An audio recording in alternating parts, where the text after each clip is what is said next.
Olá, o meu nome é Mariana, eu sou museóloga e na aula de hoje a gente vai falar sobre conservação preventiva. Então, vamos lá!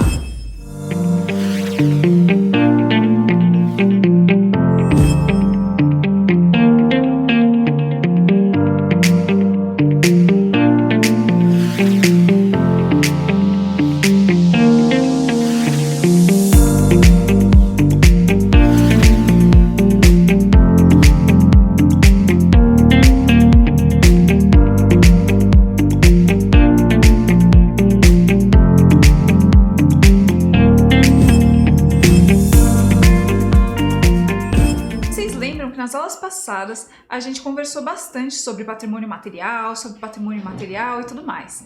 E agora a gente vai falar sobre uma coisa que é extremamente importante para a nossa aula, claro, a conservação. Nessa aula a gente vai falar sobre conservação preventiva, mas a gente vai abordar um pouquinho mais desse assunto também nas duas próximas aulas. A próxima aula a gente vai falar sobre conservação curativa e na outra sobre restauro. É importante, quando a gente pensa em conservação e restauro, a gente conseguir distinguir uma coisa da outra. E também é importante, quando a gente pensa em conservação, a gente saber que existe a conservação preventiva e a conservação curativa. E o que seria a conservação preventiva? Ela vai tratar de todas as ações que existem antes de interferir diretamente em um objeto ou em um patrimônio de uma forma geral. O que isso quer dizer?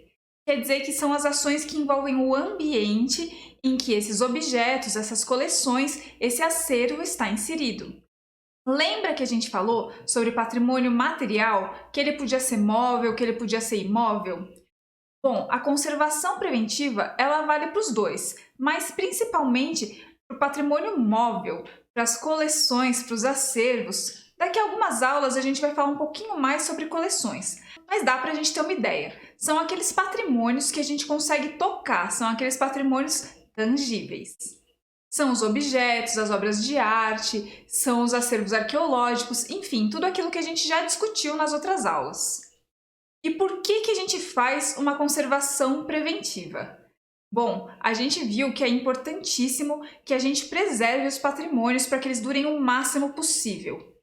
E a conservação é fundamental para isso. Como dizem, um mau restaurador pode estragar um objeto, um mau conservador pode estragar uma coleção inteira. Isso é a mais pura verdade. Geralmente, o restaurador ele vai agir em cima de uma ou outra obra específica dentro de uma coleção. Mas o conservador ele vai agir dentro de um espaço inteiro. Vamos imaginar então um museu, por exemplo. A gente tem uma coleção dentro da reserva técnica e a gente tem também as coleções que estão dentro das exposições. São aqueles objetos que a gente vê nas vitrines quando a gente visita um museu. Esses objetos, eles são patrimônio também. Calma, daqui a algumas aulas a gente vai falar um pouquinho mais sobre o patrimônio musealizado, que é esse patrimônio que a gente tem dentro dos museus. Enfim, o que são as ações de conservação preventiva e como elas ajudam a gente a fazer com que as coleções, os objetos, os nossos acervos, o nosso patrimônio móvel dure mais? Isso é fácil da gente pensar. A gente sabe que tem alguns elementos que acabam sendo extremamente prejudiciais para o acervo. A gente está falando da luz, a gente está falando da umidade, a gente está falando da temperatura, a gente está falando de insetos, de roedores, a gente está falando também do mau manuseio, a gente está falando da poeira, de elementos químicos, enfim, tudo isso acaba prejudicando o acervo e reduzindo a vida útil dele drasticamente. Quando a gente faz uma conservação preventiva adequada, a gente acaba minimizando que esses elementos prejudiquem o acervo. Por que eu estou falando que esses elementos prejudicam o acervo? A gente vai falar também mais para frente sobre os agentes de deterioração detalhadamente. Mas para vocês terem uma ideia, todo mundo tem em casa algo que enferrujou, algo que oxidou. Algum material de metal que a umidade ajudou aí no processo de corrosão e ele acabou ficando com aquele aspecto de enferrujado. A gente também já viu várias vezes uma peça de roupa ou algum documento em papel que acabou embolorando, como a gente diz. Todos esses eventos que acontecem, eles acontecem porque os materiais estão acondicionados, ou seja, estão guardados de uma forma inadequada e em ambientes inadequados. Se a gente tem um controle da temperatura, da umidade e de onde esses objetos estão guardados, a gente consegue impedir, na maior parte das vezes, que esse tipo de coisa aconteça. Por que uma peça de roupa mofa? Ou por que a gente acaba vendo essas manchas em papel também? Ou por que algum elemento de metal acaba enferrujando? Muitas vezes é a ação da própria umidade. Eles estão guardados em locais que eles não deveriam estar. Por exemplo, um armário que fica próximo de algum encanamento ou em uma cidade muito úmida. E a gente acaba não tendo um ar-condicionado, um desumidificador ou algo que ajude a gente a proteger os nossos acervos. Todo mundo já viu aqueles potinhos que as pessoas colocam dentro do armário para ajudar a reduzir a umidade desses espaços? Eles vendem em supermercados, são um pouquinho caros, mas em cidades muito úmidas, as pessoas acabam colocando esses potinhos dentro do armário. E se a gente deixar lá por um tempo, vocês vão ver que eles acabam enchendo de água. O que acaba acontecendo? O material que está no ambiente acaba sendo absorvido, impedindo que essa umidade entre em contato com as roupas, ou acaba pelo menos minimizando e protegendo as roupas por mais tempo. Quando a gente pensa em coleções em museu, a gente faz mais ou menos a mesma coisa, só que numa escala muito maior. A gente usa aparelhos para fazer o controle de temperatura e de umidade. Vocês lembram também que eu falei aí do problema da luz. É outra coisa que a gente costuma ver com bastante frequência. Alguém aqui já deixou um móvel exposto numa janela que pega a luz direto e isso acabou desbotando um pouquinho o material de estofado? Então, essa é uma das ações que acontece por causa do excesso de luminosidade. A gente vai falar um pouquinho mais pra frente detalhadamente sobre isso. É só pra gente ter uma ideia mesmo. Por isso que, idealmente, quando você visita um museu, você vai reparar que as janelas estão protegidas com algum tipo de filtro para evitar que a luz bata diretamente no acervo. Muitas vezes no espaço de exposição e sempre na reserva técnica.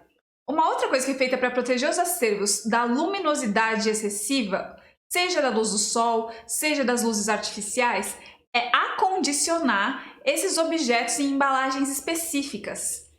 Colocar eles guardadinhos em caixas feitas especificamente para o acervo. Geralmente sob medida e geralmente de materiais que são estéreis, que são inócuos, ou seja, materiais que não soltam nenhum tipo de elemento químico que possa prejudicar ainda mais o acervo.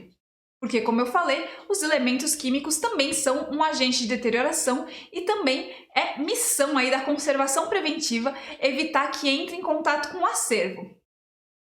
Além disso, eu falei aí dos roedores, dos insetos e tudo mais. A conservação preventiva ela também vai dar uma olhadinha nisso. Ela vai tratar de ver o ambiente onde o acervo está, se tem ali um pozinho de cupim, se tem algum rastro que passou algum outro inseto ou algum roedor. E se a gente tem que ficar atento em relação a esses sinais, porque qualquer sinal de que tenha passado um roedor, um cupim, que tenha uma ação de broca, bom, é hora do conservador entrar em ação e proteger o acervo, higienizando o espaço, de repente fazendo uma dedetização, enfim, são muitas as ações que podem ocorrer no sentido da conservação preventiva. Lembrando que essa conservação ela não vai agir diretamente no acervo, ela sempre vai cuidar do ambiente em que o acervo está inserido. Se a gente for pensar então nas nossas casas, o que a gente iria fazer para proteger o nosso acervo pessoal? A gente iria tentar condicioná-lo em um lugar protegido de umidade, protegido de luz, de repente colocar em uma caixa de polionda e deixar ali na melhor condição possível. A gente também vai olhar o espaço onde ele está, ver se tem alguma sujidade, né? Ou seja, alguma sujeirinha, ver se tem algum inseto passando por perto, alguma teia de aranha, alguma asinha de cupim, enfim. A gente vai colocar em um lugar que esteja abrigado de tudo isso. E por que eu falei logo antes que a ação de um restaurador, se mal feita, pode prejudicar uma peça e de um conservador, se mal feita, pode prejudicar o acervo inteiro? Bom, porque se o conservador não estiver com os olhos atentos para saber tudo o que está acontecendo no ambiente, se não estiver fazendo controle de umidade, se não estiver fazendo controle de luminosidade e se não estiver fazendo controle de temperatura, isso vai acabar prejudicando o acervo e muitas vezes coleções inteiras podem ser perdidas por causa disso. Eu falei que é importante o conservador estar aí, de olho, na temperatura, na luminosidade e na umidade. E como que ele vai fazer isso? Nós temos alguns aparelhinhos que são específicos para isso. Para medir a temperatura e a umidade, nós usamos o termohigrômetro. E ele vai acabar falando qual a umidade relativa do ar e qual a temperatura do ambiente em que a gente deixou esse aparelho. Nós temos também o luxímetro, que mede a incidência de luz num ambiente. Ele vai fazer essa medida em lux e quando a gente falar de luminosidade, eu vou explicar detalhadamente para vocês mais sobre isso. É só para vocês saberem que o conservador, ele tem os aparelhos que ele usa para fazer essa medição. E eles são fundamentais aí no exercício cotidiano da profissão deles, seja para pensar nos espaços de guarda de acervo como reservas técnicas, nas exposições ou mesmo em coleções particulares. Então essa foi a nossa aula sobre conservação preventiva. Semana que vem a gente vai falar sobre conservação curativa, que é um pouquinho diferente e vai agir em cima do objeto. Para essa semana, eu vou deixar de atividade para vocês encontrar um espacinho aí na casa de vocês que seja adequado para a conservação preventiva de algum objeto que vocês gostem. Vocês vão procurar um armário protegido de luz, algum lugar que não tenha insetos, algum lugar que esteja limpo e que vocês possam deixar protegidinho ali da umidade, da temperatura e da luminosidade o acervo que vocês escolherem, ou seja, aquele objeto que vocês gostam. Então é isso, a gente se fala na semana que vem, até a próxima, tchau, tchau!